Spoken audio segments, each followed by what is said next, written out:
Hey everyone, I'm Melissa from Knitting the Stash, and this is episode 110 in the series. Welcome back to the yarn room. It's kind of the new yarn room, it's the sabbatical yarn room. Anyway, some of you were asking me about sabbatical, like what it is and all that fun stuff, so I'll talk about that in just a minute. But it is lovely to see you all, and I hope everybody's well and doing okay. It's a beautiful Sunday where I am, and a little cloudy. We had a good walk this morning, and yeah, there's been a lot of knitting going on, a lot still that I can't quite show you. So this is that last episode before we get to all of the October launches, which will be next time. So I hope you're excited to hear about all that in October, but I'm going to keep it under my hat for now. In the meantime, I have some fun things to talk about today. Today is kind of my mixtape to you. I have a lot of things that I think you'll be interested in hearing about. One of them is going to be this work in progress, which is my modified Georgetown cardigan. It's kind of take two on this one. I showed you my first Georgetown cardigan that I modified on the last episode. And for those of you who have been around a long time, you know this Georgetown modification thing has been kind of an obsession of mine for quite a while. This one is going to be part of the Inspired by Design class that's coming out in October. So I'll talk to you a little bit about it. Not all the details, but some of the details, and you can see some of the details here that I'm pulling apart. And I also have a book review for you guys, a couple of books actually that came in this week, one from Linka Neumann and one from Meghan Jones. I have a shop update because we are doing that launch in October for some new beautiful yarn and kits. Perfect accessories to be knitting for fall or for gift knitting if you're looking for that kind of thing, and the new class that's coming out. So I have a little shop update for you. Plus, I do believe we're going to have some gorgeous Gulf Coast native yarn in the shop very soon. Finally, I have a giveaway from Sitko, so that's something you'll want to stay tuned for at the end of the episode. And I want to make sure I say a huge thank you to all of you who have sent in Ko-fi donations to help support the podcast in the last, say, month or so. I know I've been traveling with the kids, I've been doing fence building outside, there's been a lot going on, so I haven't had a chance to sit down and properly write down everybody's names and say a public thank you, so I wanted to do that now. So Lucia and Susan, Celeste, Patricia, Cindy, Penny, Vanessa, Pam, Sarah, Cynthia, Zen, Marlene, Susan G, Gina, Lynn, and Michelle, thank you so much for sending in your support for the podcast. All those coffee donations go toward things like equipment and postage for giveaways and all kinds of behind the scenes things that help keep the podcast running. So thank you all so much for donating to the podcast. If you're interested in the Ko-fi program, I always put a link in the not the comments, but the description down here on YouTube, so you can always head over there and see what's going on and see if it's something that you'd like to get involved with. So thank you so much to those of you who have sent in, bought me a coffee. So thank you, I appreciate it. And what else do I usually tell you at the beginning? I usually tell you where you can find me. So you can find me everywhere as Knitting the Stash, obviously on YouTube, Instagram, Ravelry, just about everywhere, I think, pretty much, except for my work website where I'm Melissa. And knittingthestash.com is the website where you can find all the info about teachable classes and the Flock Farm Yarn Shop, which has a lot of indie small batch farm yarns that I'm really excited to build this collection and share with you all, new producers, as we go on through the years. And I love getting messages from you guys, so knittingthestash@gmail.com. Please hit me up, send me a message, and if I haven't gotten back to you, I know there are a couple of you I haven't gotten back to, I will be doing an email at the beginning of this next week, so I'll try to get you back some messages. Oh, and if you guys are wondering about sabbatical, so since I'm a professor at a university, we get to take a semester or a year, depending on how long you want to take and how much pay you want to lose and things like that. But you can take a semester or up to a year of sabbatical, which means you have extra research time. So you're not teaching during that time, you're released from service. So it's a really great time to focus in on a research project. And for me, I'm working on a textiles and chemistry research project. And it's fascinating. I've brought some of my library books with me. I have some personal books, and I'm mostly doing a lot of reading. I'm taking some classes on textile chemistry online. And it's a great time to be not distracted so much by all of the normal things of being a professor, like all the students that you're always helping and the service committee work and things like that. So the Sabbatical Yarn Room is also a place of respite. It's kind of like a world away from, dealing with all the little piddly things of life so that you can actually focus in on some really interesting projects. So for me, the Sabbatical Yarn Room, I guess, is about getting together some of these teachable classes and having a chance to really focus in on some of the things that I'm I've been thinking about for a long time and planning, but haven't always had the space or the time to focus in on. So yeah, that's sabbatical. Sabbatical is pretty cool. And other jobs offer it as well. And if you are in a job where you get a sabbatical, I'd love to hear about it, because I think it would be interesting to know some of the differences between professions and what sabbaticals are supposed to be for and when they're given and all that kind of stuff. For us, we have to wait. I want to say it's every 6 or 7 years. I think you get it in your 7th year. So this is only my 2nd one as a professor. And yeah, they've always been really productive. They usually help me finish books or get very close to finishing books.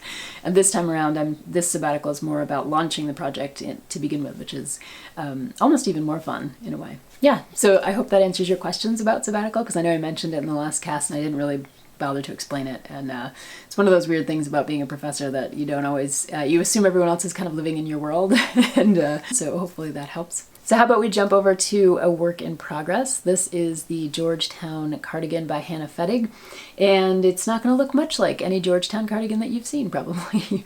One of the things I love about the Georgetown is that it is a very simple shell. If you take away that big collar that kind of gives it distinction, what you're left with is this really nice shell of a sweater.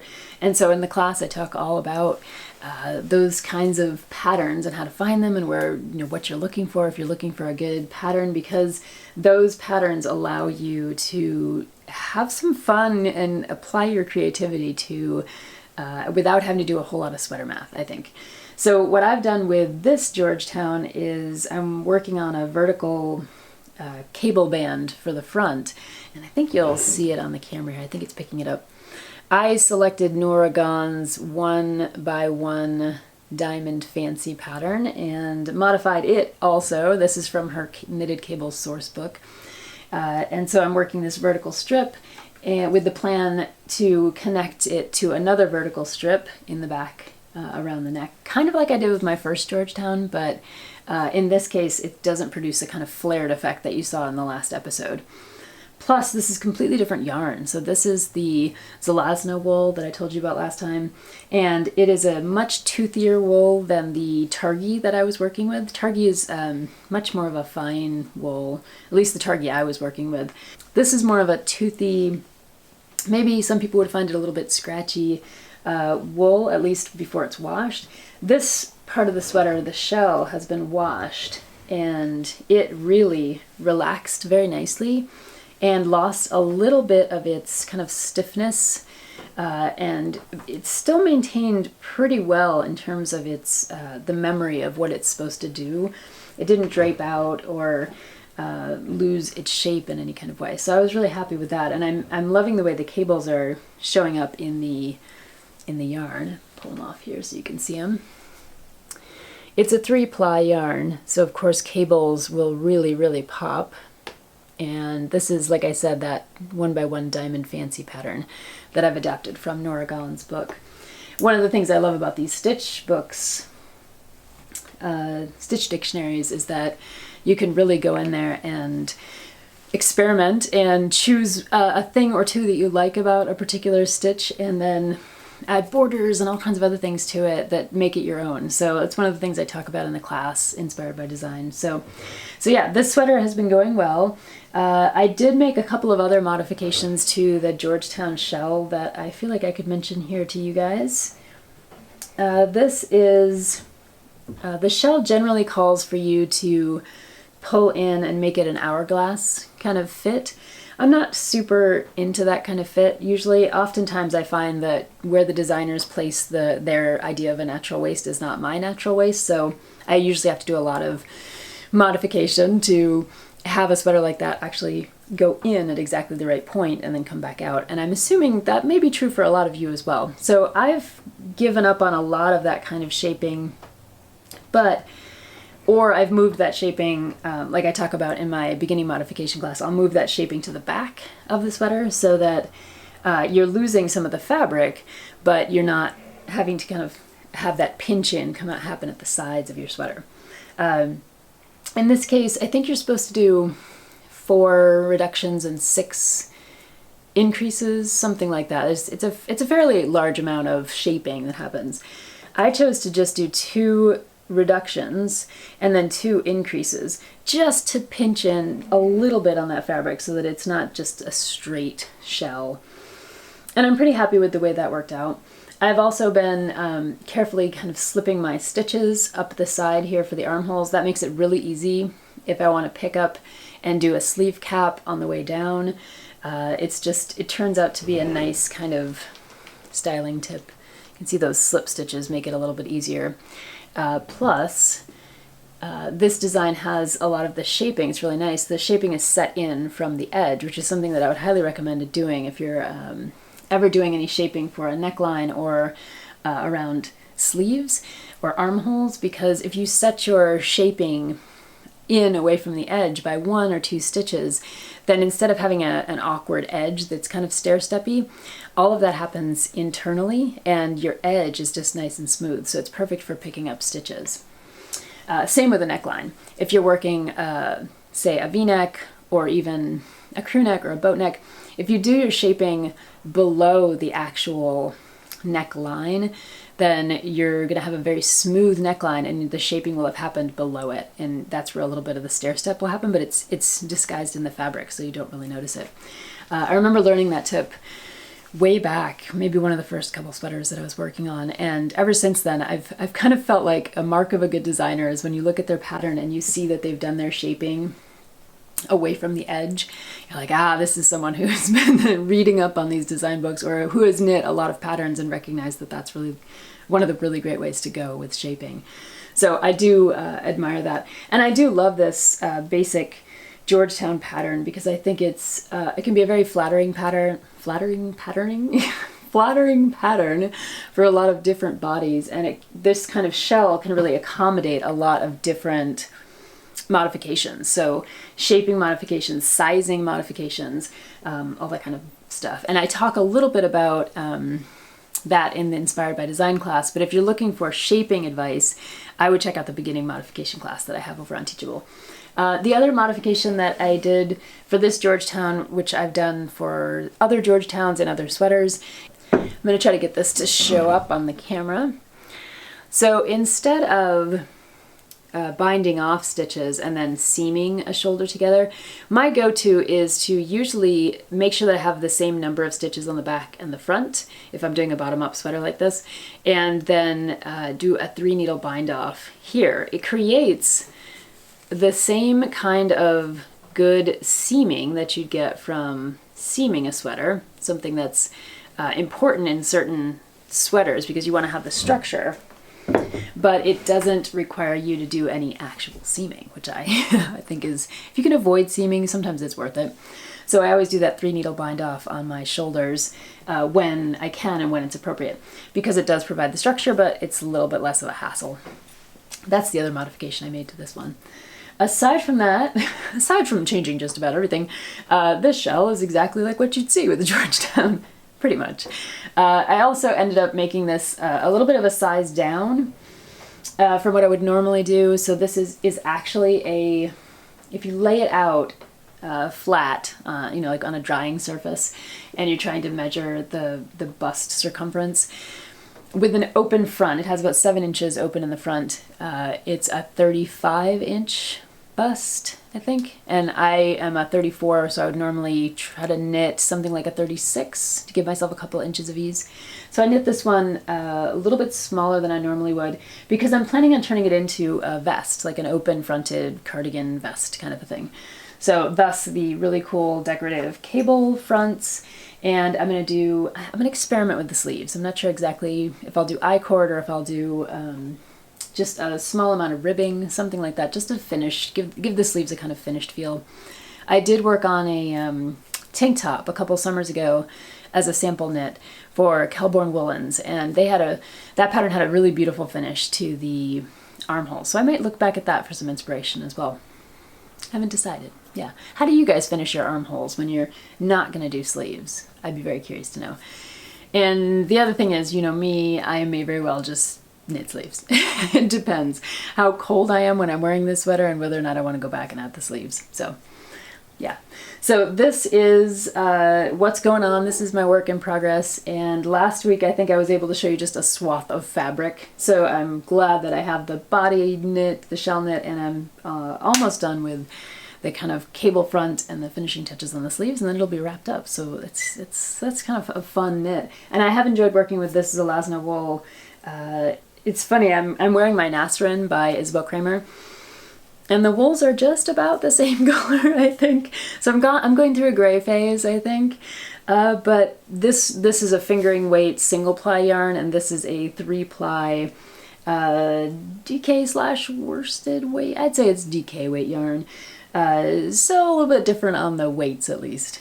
Yeah, and I love my Nasrin. By the way, I've talked about this. I've posted on Instagram. This is just a gorgeous sweater, and in the Rustic, I think it's the Rustic Heather Sport by Lichen and Lace, 2 different colors. It's incredibly comfortable, and that yarn too really softened up nicely with not washing. So if any of you are wondering, like, how did your Nasrin work out in terms of wearing? I'm just wearing it next to my skin right now, and it feels really good because we're into fall. It's almost October. It's almost perfect sweater weather. So I just put it on next to my skin. It's really comfortable and soft enough for wearing around. So I would highly recommend that Rustic Heather Sport wool as well. Even though it's a singles, we talked about this on one of the other episodes. Singles yarns can be great for sweaters. It just depends on what you're doing with them and what your plans are and all those other things, right? It just depends. So that is my second modification of the Georgetown cardigan for that Inspired by Design class that will be up on Teachable in October. So I hope I'll see some of you over there and we can all get inspired by different designs and do some creative modifications together. It should be fun. All right, so I have a couple of book reviews that I think you'll also love and as part of my mixtape for today. 2 books came across my desk this week. The first is Wilderness Knits by Linka Neumann, and I've talked about Linka Neumann on here a couple of times. Because I'm in my sabbatical yarn room, I didn't bring everything with me, so I have a couple bins of sweater yarn and I have a few books. I did not bring number 2. She has a second book that I have in Norwegian that I talked about on a different episode, so I'll post that episode below so that you can go back and check out that book if you're interested. So Wilderness Knits was her first book and it is now out in English. So when I was buying her second book, I had the option of buying her first book as well. I bought it straight from her on her website. But I decided, because I had heard that this was coming out in English, I decided to wait. And the second book was beautiful, and it's the one that I knit my Hopi sweater from in Let Lopi yarn, and it came out really well. It was in Norwegian, but I muddled through, and the reason I muddled through was because this sweater here, which is the awesomeness sweater, she also did as a dog sweater in English. So I picked up that dog sweater in English, learned about her way of thinking about patterns from reading that English version and looking at her colorwork charts and all of that in English from the dog sweater pattern. And then I was able to look at her second book that was in Norwegian and kind of pull things together and figure it out. So that's one of the things I would recommend. If you're trying to knit in translation, try to find a pattern from that designer that is in your native language, and that way you can begin to kind of figure out what their moves are, what their tricks are, what their recipes look like, and then you can usually translate those patterns that are in other languages a little bit more easily. So I waited to get the English version of this, and it just came this week, and I'm very excited about it. As I said, there are a few sweaters in here that I absolutely love. The awesomeness on the cover is gorgeous. It does involve some 3-color color work, and a bunch of her sweaters actually do involve 3-color color work, so you want to kind of be prepared for that. This may be a better photo of the sweater because it's on a kind of matte finish. So that's the awesomeness, and I have Tink's sweater was knit in exactly those colors and exactly that pattern. I absolutely love it. I think the pattern that she kind of became known for is this one. This is the Wilderness sweater, which has all of the really adorable dog paws on it.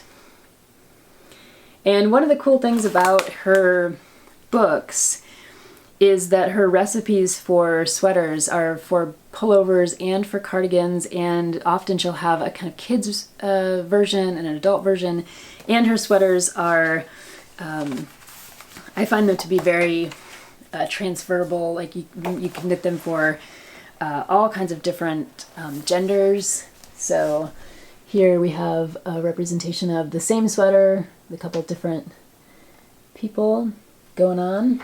And I absolutely love that she has multiple versions of these sweaters. I know it must take like an army of sample knitters to knit all the different versions of these sweaters, but it's really nice when you're looking through a book like this to have a chance to see the same sweater in multiple versions. So for example, this is the Storm sweater, and you can see over here she has one version of it with a kind of lower I-cord crew neck, and over here she has the same sweater but with a higher neckline and with a really like styled with this really cute kind of waist belt. So there's lots of different options in here for the sweaters that you like. So, you know, even this one too, again, we've got representation from multiple genders, which I think is cool.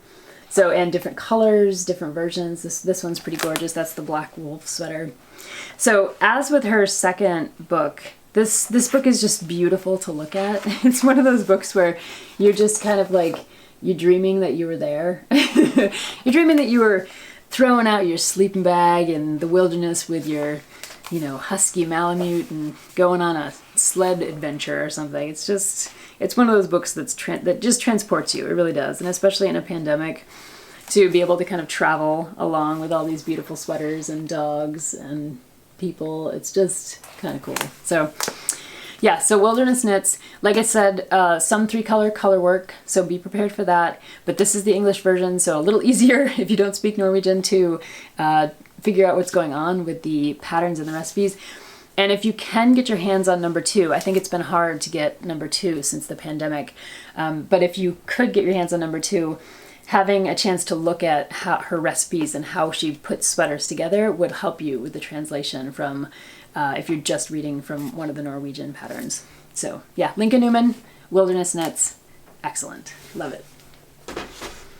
The other book that came across my desk this week is Meghan Jones's new Adventure Cables. And if you follow Little Nutmeg Productions on Facebook, which I do, that's where I keep up with all of Meghan's news. So Meghan has been around as a knitwear designer for a very long time. And I believe this is her first book. I do believe. And it is from Stackpole Books. You can pick it up wherever you buy your major books, but it's just out, so getting a used version may not be as easy right now.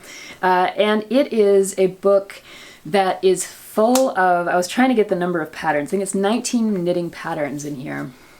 But more than that, she's got a different way of charting cable crossings or crossings of all kinds. And I just want to show you just one example, because when I opened this book and I looked at the way she was charting and moving stitches around, it just finally intuitively made sense to me. So I've been knitting cables, as you can tell, for a very long time. And I always have trouble with those little boxes that have the 2 lines or the 1 line, all the different symbols. You know, I'm always having to get out my colored pencils and draw this one and then color it below and try to keep track of which is which. And I have a hard time even with knowing, you know, I understand that this symbol that goes this way means that I'm leaning this way, but it just didn't seem, when I look at those charts, it didn't seem intuitive. When I looked at her charts, I'm just going to show you one here, I was blown away by how intuitive this is, because I think you can see here this kind of curvature to the stitches, and you can actually, I can make out the pattern a lot better than I could if this were like a traditional cable pattern. So bravo Meghan on inventing a different way of showing how the cables and the stitches are moving across the fabric. I'm floored by this, and I really just want to translate all of my knitting patterns into this symbology so that I can see them and visualize them better. I'm very bad at visualizing things, and this makes sense for the first time. So that is all to say. Adventure Cables is a book that's all about taking your stitches and moving them in different ways. So combining moving stitches, not just with cables, but with color work, mosaic knitting, lace knitting, basically you name it, and Meghan will move those stitches around. So it's a fascinating book for that reason. It's also a book that I would say is better for intermediate to experienced, advanced kind of knitters, and that's something that Meghan does talk about in the beginning. She's very encouraging, and she, throughout the book, creates all of these different tutorials that are really well photographed. So very clean, clear explanations of how to cable with and without cable needles, how to execute these special adventure cables that she has included in each of the patterns. So there's tons of tutorials here. It's not that you're going to be left on your own. It's just that if you're going to move stitches around and be working a kind of background pattern of lace or mosaic or color work, it does take a little bit of extra experience, I think, to not get absolutely lost and frustrated. So I agree with her that this would be intermediate or experienced knitter level type stuff. I was just going to show you a couple of the patterns in here that I really love. This one's called the Iron Springs wrap, and I'll show you the photo here. It's a really beautiful lace design that has this gorgeous patterning that is this combination of cables and other things going on. So she's moving stitches over the top of other textures, which creates this some of these patterns look like, you know, cables kind of floating on top of lace. You know, there's like a real depth to these patterns that is I think pretty new and interesting to see. And she's done some gorgeous garments as well. So I was going to pull up one of the other sweaters for you. This is the 7 Bays cardigan, and I think I probably had my eye on this one because it reminded me so much of what I was doing here. This is the back of it. It has a beautiful cabled panel on the back that runs up to, you can see here the neckline does similar things to what I'm doing with mine. We have these cable panels that meet in the neck. And the front has this gorgeous little cable detail. There's a detail of it. So that's the front cable panel that goes up either side. I just think it's really clever. I think it's smart. And of course, I have to pull up the Bird's View scarf, which has color work in the background and then these moving cabled textured stitches that look like they're floating on the surface, even as they're part of the color work.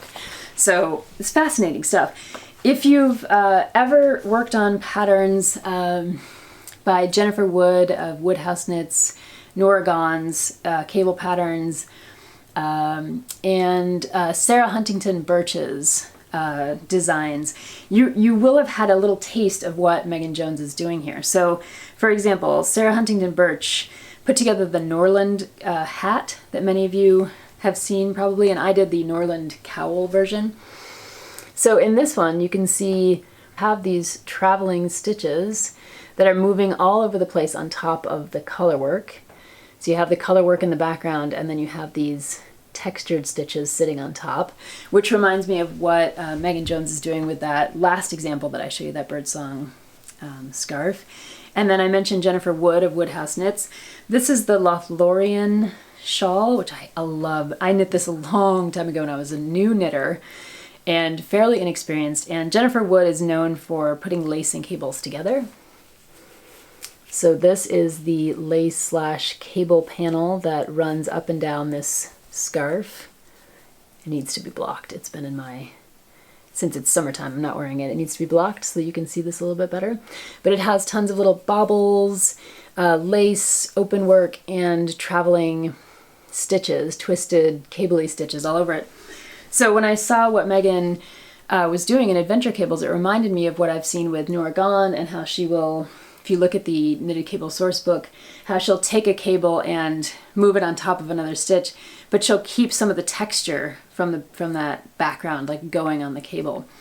I think in the Meghan Jones book, one of the cool things here is that you get all of that information in one place. So you get the Norah Gaughan textured cables, you get the Sarah Huntington Birch, style color work with cables sitting on top.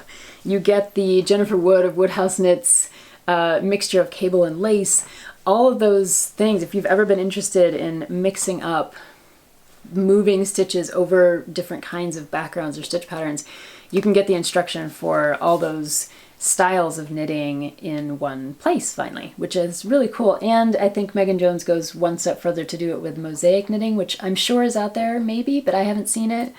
Yeah, so it's a good book to pick up if you're interested in advancing your ability to move stitches all over the place, especially over complex color work or textured backgrounds. This is going to be a great book. So big congratulations to Megan on the new book, and to Linka on her new book. And thank you too to Megan for having your publisher send me out a copy for review. Really enjoyed having a chance to read it and talk about it on the podcast. Yeah, so that's my book review for this week. I love sharing books with you all, and you seem to appreciate the books that I share. Maybe it's like a professorly thing, like I love knitting and I love books about knitting, like many of you. So if they keep coming in, I will keep sharing them with you as much as possible. By the way, if you're interested in a longer series on books and knitting, I did an entire year of the podcast where in almost every episode we looked at a book that was kind of rare or more difficult to find in the knitting world, and I would either find copies at libraries or used copies at estate sales or different kinds of things, and then I'd share those books with you along with some resources to try to find copies yourselves if you're interested. So if you really love this whole knitting book thing, yeah, check out earlier episodes of the podcast and look for that particular series on rare and hard to find knitting books. So a couple things here at the end. I have a shop update and the new classes just to mention. The shop update will be on October 8th, and I've been working with Isabell Stokes, who's a beautiful designer out in Canada. We've got new hat kits for you guys. We have new mitt kits for you guys.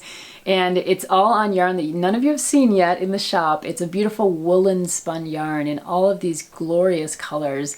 And for the particular mitt pattern, I've got a natural gray as the background, but you could really mix it up. And I'm going to put together some fun kits for that. So you'll be able to pick up a kit and the pattern in the shop as of October 8th. And we'll do a few teasers in the next couple of weeks so that you guys can get a sense of what beautiful stuff Isabell's come up with. She also came up with a hat for the Ridgedale farm yarn. So if you've been interested in Ridgedale but wondered what would I make with a skein of this beautiful farm yarn from Iowa, well, Isabell has an answer for you. So we will post all of that in the shop on October 8th, and I hope you guys will check it out. That'll be a fun update for the Flock Farm Yarn shop, which is over at knittingthestash.com.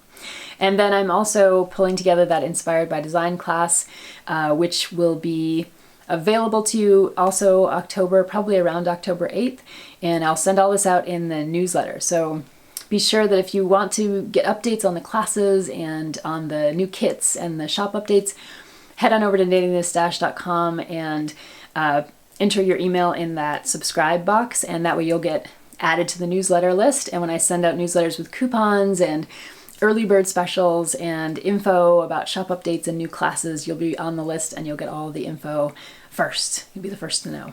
So last but certainly not least, I have the giveaway from Sitko of Beaded Bird Designs, and I'll show you this logo that she has. It's a toucan. So cute. So Sue used to be a wildlife biologist, which I think probably has something to do with the cute little animal on her on her logo. I believe she's also a bird watcher as well, which makes perfect sense. My husband Spencer is really into birds. He wrote his first book on birding field guides, actually. So we have some birders around here. So Sue has been a longtime supporter of my Shorn yarn line, and we've corresponded quite a little bit, and I've learned a lot more about being a wildlife biologist from her, which is a fascinating career, actually. Sue sent me some beautiful necklaces. So the first one is this one that I'll do my best to show on the camera here. I think that's showing up okay. They're very beautiful, kind of understated designs. And she sent me one for each of my Alias sweaters, which are my absolute favorite sweaters. Again, Isabell Kraemer, Nasrin. Isabell Kraemer did Alias as well, and I have 2 Alias sweaters. This is the second necklace that Sue sent. They're very, I just think they're elegant and and kind of quiet, which is good for me. As many of you have probably noticed, I don't wear a whole lot of jewelry on the podcast or in life, but I do when I'm teaching. I wear necklaces. It's pretty much the only thing I'll put on, because I'm often wearing a button-up shirt or a sweater that's open at the collar. And I put on one of my really simple necklaces because it just, I feel a little more professional maybe when I'm wearing a necklace. So Sue guessed right by sending these two, and they're perfect matches for my two alias sweaters. And I'll put some pictures up here of me wearing the alias sweaters and the necklaces so that you can see exactly what I mean. She also sent me some earrings, but since I don't have pierced ears, I'm going to use them as stitch markers. And they'll be perfect for progress keepers and things like that. So this is one of the, see if the camera can pick it up, really beautiful, understated. They go along with the necklaces, and they'll be perfect on knitting projects because they've got this little loop to keep a little progress keeper on there. So what Sue has offered as part of this giveaway is that she wants to work with one winner individually to create a set of jewelry. I believe it would be a necklace and maybe some earrings, something like that. But you'd basically work with her to design something that would work with one of your finished sweaters. That's what she's really excited to do. So if you've ever knit a sweater that had anything to do with one of our knit-alongs or make-alongs, and we're just about to finish the Out of My League cowl, for example, or if you're a student in one of the teachable classes and you finished a project that you get some help with from one of the things that I taught over there, you've finished a project, a sweater that you were able to finish because of one of the tutorials that you saw on YouTube, any of those things that are associated with this kind of content, I'd love for you to just post about it on social media. So over on Instagram, or if you're on Facebook, I've just launched the Knitting the Stash page, so you can go over there and post a picture of the sweater, or you can go on Instagram and post a picture of your sweater with the hashtag knittingthestashFO. And if you do that, you'll be entered to win this beautiful prize from Sue of this custom jewelry. Kind of incredible. So I hope that sounds like a fun idea for those of you who want to do it. And like I said, the Facebook page will be a great place to post, and Instagram, knittingthestashFO. You'll be entered to win. And what I'd like to do is give a little bit of time for this giveaway, because if you're working on a sweater, you're working through one of the teachable classes, or you're working from a tutorial that I put up online and you're just about to finish, I want to give you some space to do that. So let's say December 1st will be our deadline for this giveaway. And I think that gives you some nice time to work with Sue right before the holidays. It might be a little holiday thing for yourself to get some custom-made jewelry from Sue Sitko of Beaded Bird Designs. If you're interested also in just checking out Sue's work, she has a blog up that you can see other examples of her work. And that is thebirdsandthebees-sue.blogspot.com, and I'll put that in the show notes. I went over there and checked it out, and she had some really beautiful custom pieces that she's done for other people, and they're very impressive and beautiful. So Sue, thank you for this very generous giveaway. Thank you for my beautiful necklaces. I love having something to go with my two cardigans for teaching, so it's wonderful of you to send those along. Thank you so much. I think that's about the end of our mixtape for today. I hope you enjoyed hearing about the Georgetown cardigan modifications, the new classes, the book reviews, and seeing some of Sue's jewelry that she wants to give away to one of you as a prize.